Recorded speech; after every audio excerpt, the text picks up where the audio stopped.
श्री गोपाळ कृष्ण भगवान की जय। लीळा नंबर 48। दायंबाला प्रमाद वचनाचे निरूपण।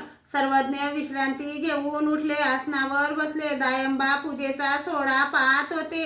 सर्वज्ञांना दंडोते घालून श्रीचरणा लागले आणि सर्वज्ञांजवळ बसले। सर्वज्ञांनी विचारले, काय भोजया, काही कार्य आहे? जीजी, मी गावाला जाणार आहे। सर्वज्ञ म्हणाले, आज कसे गावाला जाणार? आज तर भूत चतुर्दशी। आज भूते सैरा वैरा फिरत असतात, गावोगावी बळी देतात। दायंबा म्हणाले, जीजी, आम्ही सर्वज्ञांचे, आम्हाला काय? सर्वज्ञ म्हणाले, तेयाच्या ठाई एके सामर्थ्य अति, तिये तरी येतोनीची सिद्धी नेई जती की?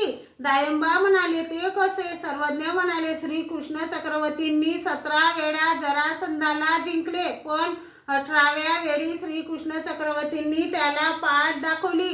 मग सर्वज्ञांनी ती संपूर्ण लीळा दायंबाला सांगितली। सर्वज्ञ म्हणाले, असे आहे भोजया? दायंबा म्हणाले, जीजी, मी गावातील ब्राह्मणांना आमंत्रण देऊन आलो आहे, मला गावाला गेलेच पाहिजे। मग सर्वज्ञांनी श्रीमुखीचे उशिष्ट पान प्रसाद रूपाने दिले, श्रीकंठीची फुलमाळा दिली। सर्वज्ञ म्हणाले, भोजया, रस्त्यात काही आश्चर्य दिसले तर पायाला थांबू नका, रस्ता सोडू नका, प्रमादू चुकबिजे, असा सर्वज्ञांनी विधी सांगितला। मग ते दंडोते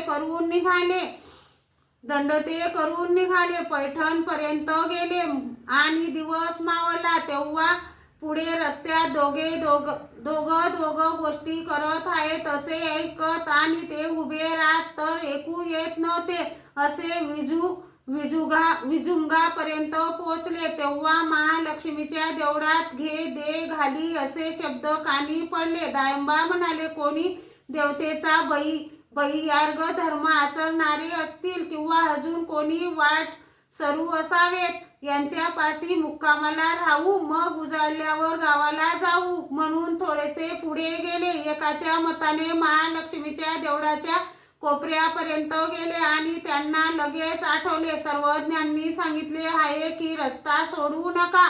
आपण तर रस्ता सोडला, म्हणून तसेच परतले। तेवढ्यात काळ्या रंगाची विशाळ घोड शेळी मे करीत पाठीमागे आली। ती दायंबाच्या मागोमाग पावलावर पाऊल ठेवून येऊ लागली। दायंबा थांबून म्हणत, तुम्ही उगीच कशाला थकता? आम्ही तर सर्वज्ञांचे।